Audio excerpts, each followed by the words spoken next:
now it's time for another platinum nugget of Boys with Toys fun. And this week it's all about combat. Games like Battlefield 3 and Black Ops 2 allow you to control a range of military vehicles. But our mission for this week is to find something even better in the real world. So, what we're looking for, in real terms, is Armourgeddon, or more precisely, Armourgeddon. This unique venue is located in Husbands, Bosworth, just under 11 clicks from Lutterworth. I've always wanted to say that. It's the only venue in the world that allows you to hold an actual tank paintball battle, and it's home to some of history's rarest military vehicles. Some of them are pretty scarce. We have a Sherman tank, which in the UK there's only 3 of this particular kind in the UK. We've got a few vehicles there that were used in movies, a couple of half-tracks that were used in Evesham. Vehicles from all over the world. We fetch stuff in from Australia, America, Canada. Even got some stuff lined up in South Africa and Argentina at the moment.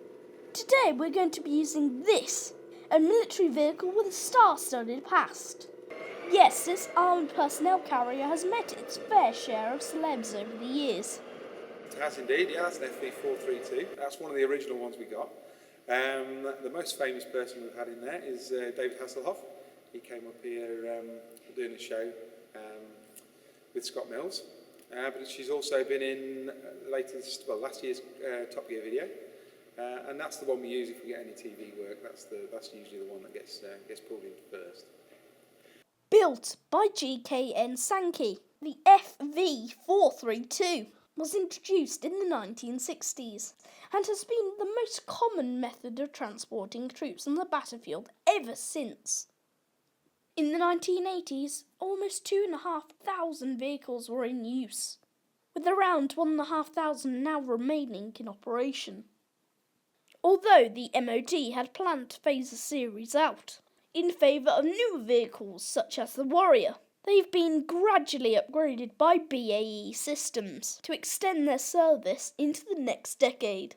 The updated version of this monster is known as the Bulldog. Although the Rolls-Royce K60 multi-fuel engine produces 240 horsepower, this vehicle's top speed is just 32 miles per hour. But when you're ploughing through thick mud, that's plenty. Because really heavy conditions can be punishing for these vehicles over time. This year has got to be the hardest year we've had. The mud in places is 5 feet deep. It's pretty well been like that all this summer. It's been a hard year for the vehicles. Each one will now go through the workshop, spends a week in the workshop and get a complete revamp, sort all the bits and pieces out, ready for next season. Fortunately, the fleet of vehicles is large enough to cope with any mishaps, which is just as well, because the range of activities on offer is pretty large. With the tank battles, there's nowhere else in the world. We are unique completely on that one. We get people come from all over the world to do it, to be fair. We actually had a family came from Portugal. The mum and the dad drove all the way up here, and the son didn't want to drive, so he flew over and then drove back with them. But they came purely to do this. Obviously made a holiday while they were here, but they came to do the tank battles. We get people come from America. They actually phone and book in from America. So yeah, we get people from all over. With the dads and lads, it's basically the training to do the battle. So you're going to get a go at driving it. Everybody's going to get a go at the shooting and loading the gun. That's basically the training for the battle, just without the battle. You can also, like we say, do the tank battle. We do military vehicle driving, which is there's quite an array of different vehicles you can drive, from Bedford lorries, which is basically the army taxis. We've got some Russian vehicles you can drive. Half tracks, as you can see here behind us. There's half tracks. American Jeep, again behind me. We also do archery, air rifles, normal paintball, hovercraft, quad driving, clay pigeon shooting. You name it, we'll sort of have a go at it.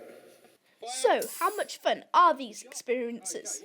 Well, to find out, we're going to have a go at one of the Dads and Lads events.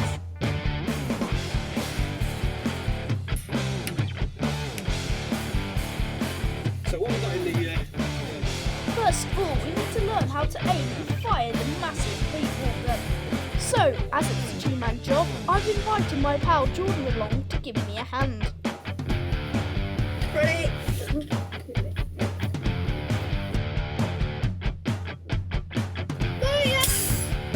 Yeah, I got it, put his tracks off. Oh, this is good fun. Again. Okay. So, having perfected our aim and blown away a few tanks, it was time for Tim to get behind the wheel, or sticks, or whatever.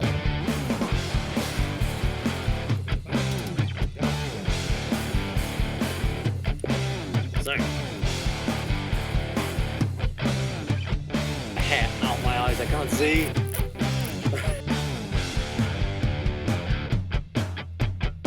Okay, so I've got a helmet, I've got glasses, and I've got earphones, and I can hear my instructor behind me. This is all very exciting, very, very exciting. I'm terrified.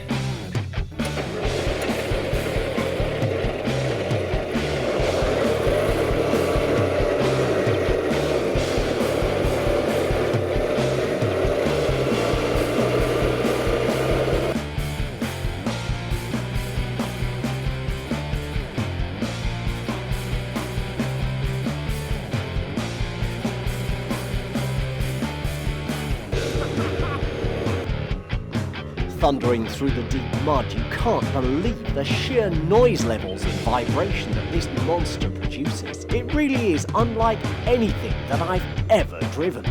And trying to control a 15-ton hairy sideward slide will certainly give you an adrenaline rush.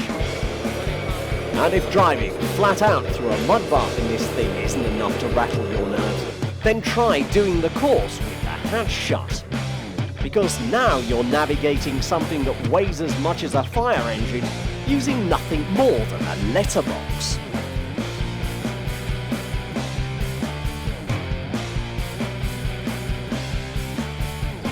So, is it better than playing Black Ops 2? Oh, hell yes!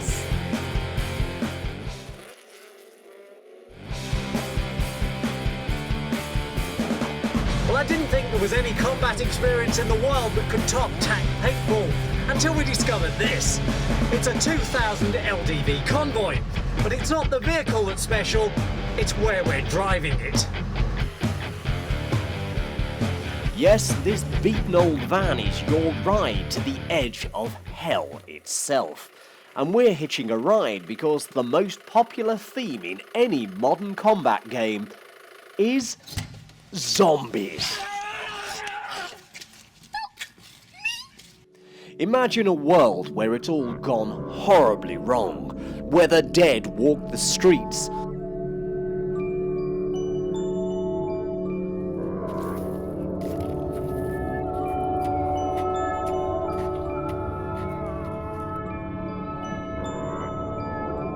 This is the Zombie Boot Camp, part of RAM training near Evesham, and it's a full-on zombie battle experience.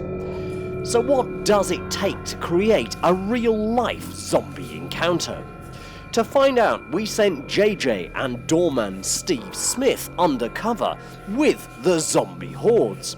But would they survive to tell the tale?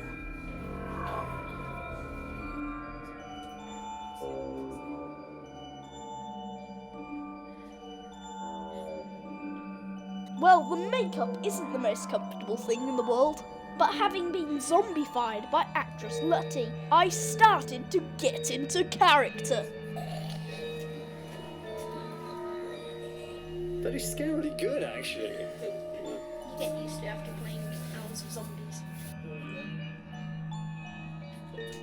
Meanwhile, next door the paying guests were undergoing some serious military riot training, which looked as if it was going to be very painful for the zombies. It's just been incredible when you put a SWAT event opposing a zombie force, and it's just been fantastic. People really get it. And the agents are working, the word zombie boot camp just works because it's all in the title. We couldn't go to any other organisation and say, actually, how did you guys do it? Because it didn't actually exist. So we've we kind of prepped it from scratch. We normally do an event in the morning from 10 till 2, and then we have an hour to re-equip ourselves, and then we'll do a second event from 3 o'clock till 7 o'clock in the evening, which is quite cool at the moment because it's quite dark, so customer gets a chance to start training in the light and then ends up fighting the forces of evil in the pitch black. So good stuff. This is not a show. This is hands-on combat, run by trained military instructors. And it feels about as real as it gets. Time to hitch a ride into the heart of the infection zone. Then, as the troops arrive, it's game on. To ensure that I wasn't accidentally hit over the head with a baton, maliciously, or shot in the face with a paintball, I'd been carefully placed in the back of a car for the first mission, while Steve would be taking the flak full on. So what does it take to be a professional zombie?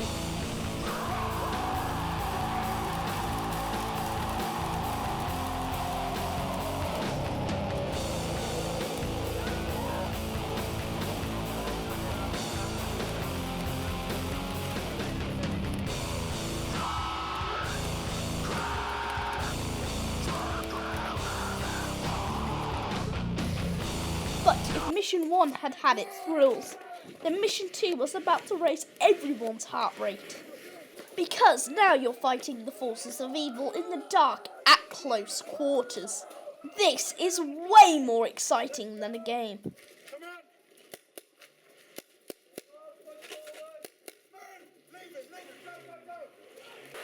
The company already offers hand-to-hand zombie and vampire battles, but things are set to get even more exciting. And we're also going to throw in a few werewolves as well, so you get the whole mashup of monsters and guns in one afternoon, one evening. How tough was it being a zombie? It was tough, very tough, and I have only one thing to say.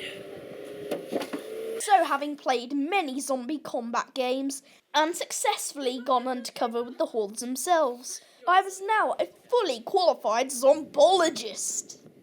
And my expert opinion?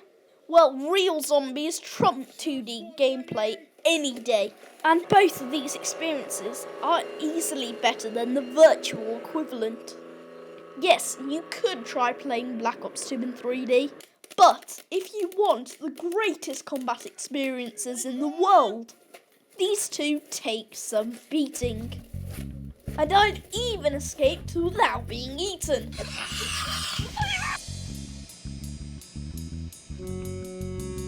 So that's the Boys with Toys guide to real-world combat games. We hope we've given you another few great ideas, and we'd heartily recommend either venue. You can find out more about the military vehicles and other activities offered by Armourgeddon by visiting their website at www.armourgeddon.co.uk. The Zombie Boot Camp, SWAT training and other battles against mythical monsters are organised by RAM Training in Evesham. You can find out more from their website at www.ramtraining.co.uk. Just remember that this is a full contact activity, and although you won't get hurt, you will get thrown around a bit, so it's not really suitable for children. But we'd had a fantastic time, and even our zombie guinea pig Steve had a massive smile on his face, despite a few minor aches.